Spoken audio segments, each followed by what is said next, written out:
Assalamualaikum warahmatullahi wabarakatuh. Alhamdulillahi rabbil alamin.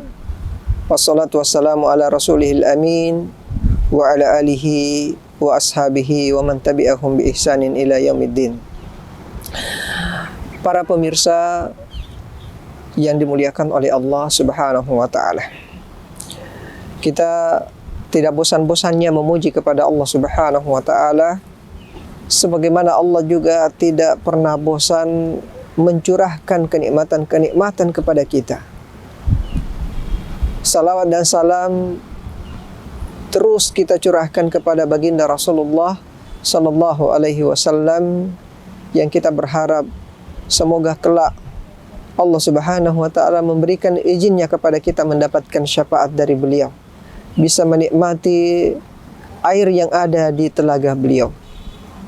Para pemirsa yang sama-sama dimuliakan oleh Allah Subhanahu wa taala.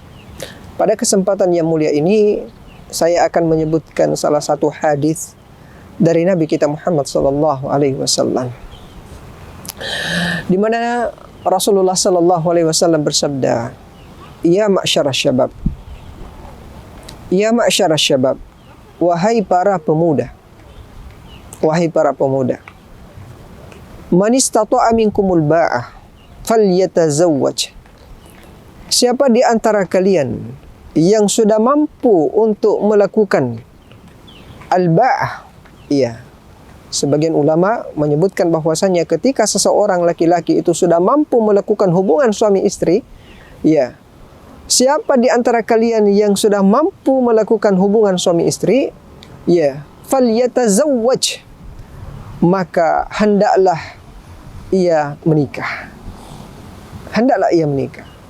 Ya, jadi Nabi kita Muhammad sallallahu alaihi wasallam, ya, seandainya dia hidup bersama-sama dengan kita di hari ini, maka orang-orang yang belum menikah alias para jomblo-jomblo, ya, senantiasa diingatkan oleh Nabi sallallahu alaihi wasallam. Senantiasa ditegur oleh Nabi sallallahu alaihi wasallam, "Ya ma'syarasy syabab, ya ma'syarasy syabab, wahai para pemuda, bila kalian sudah mampu untuk menikah, jangan ditunda-tunda. Menikah," kata Nabi sallallahu alaihi wasallam. Kenapa? Karena di dalam pernikahan itu, kata Nabi sallallahu alaihi wasallam, "Fa innahu aghaddu lil basar wa ahsanu lil faraj." Karena dengan menikah itu menjadikan kita lebih mampu untuk menundukkan pandangan kita dan menjaga daripada kemaluan kita. Menjaga daripada kemaluan kita. Kemudian kata Nabi sallallahu alaihi wasallam, "Faman lam yastati' fa alaihi bisiyam fa innahu lahu wija." Namun jika belum mampu, ya, belum mampu untuk menikah, terhalang dari beberapa, ya, uzur, terhalang dari beberapa faktor misalnya, ya, mungkin belum ada modalnya, belum ada uang belanja dan sebagainya, ya, maka kata Nabi sallallahu alaihi wasallam, fa alaihi bisiyam, maka hendaklah engkau memperbanyak berpuasa. Memperbanyak berpuasa, karena fa innahu lahu wija, di dalam ibadah puasa itu, ya, bisa menjadi tameng bagi kita, bisa menjadi benteng bagi kita tidak terjatuh dalam perbuatan-perbuatan dosa dan maksiat. Jadi para hadirin yang dimuliakan oleh Allah Subhanahu wa taala, ya, di antara hikmah yang kita ambil dari hadis ini bahwa puasa itu Masya Allah luar biasa. Puasa itu di antara hikmahnya, di antara hikmah daripada puasa itu membentengi diri kita daripada perbuatan-perbuatan dosa. Ya.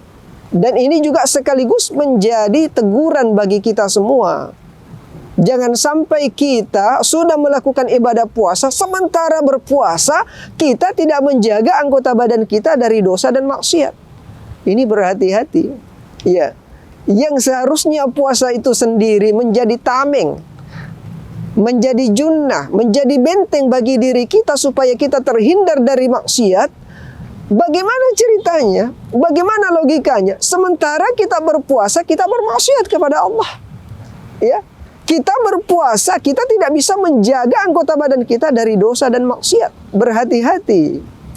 Berhati-hati. Jangan sampai puasa kita itu tidak bernilai di sisi Allah Subhanahu wa taala. Jika seperti itu, Nabi SAW mengingatkan kita semua. Kam min shaimin, betapa banyak orang yang berpuasa, tidak makan, tidak minum seharian. Hadduhu min siyamihi al-ju' wal atash. Akan tetapi kasihan sekali orang itu. Kasihan sekali orang itu. Yang ia dapatkan dari puasanya bukan pahala, tapi yang dia dapatkan hanya lapar dan dahaga. Wal'iyadu billah min dhalik. Kata Nabi SAW, man lam yada' qawla zur wal amala bihi wal jahl falaysa lillahi hajah ayyada'a ta'amahum wa syarabahum. Siapa yang sementara dalam keadaan berpuasa tapi dia tidak bisa meninggalkan dosa dan maksiat, tidak bisa meninggalkan perkataan dan perbuatan dosa dan maksiat dan perbuatan kejahilan, kata Nabi SAW, Allah Subhanahu wa ta'ala tidak membutuhkan puasa yang model seperti itu, hanya sekadar meninggalkan makan dan minum. Maka berhati-hati. Mari kita jadikan betul-betul puasa kita ini puasa yang menghindarkan diri kita dari dosa dan maksiat. Subhanakallahumma bihamdika asyhadu an la ilaha illa anta wa astaghfiruka wa atubu ilaik. Wassalamualaikum warahmatullahi wabarakatuh.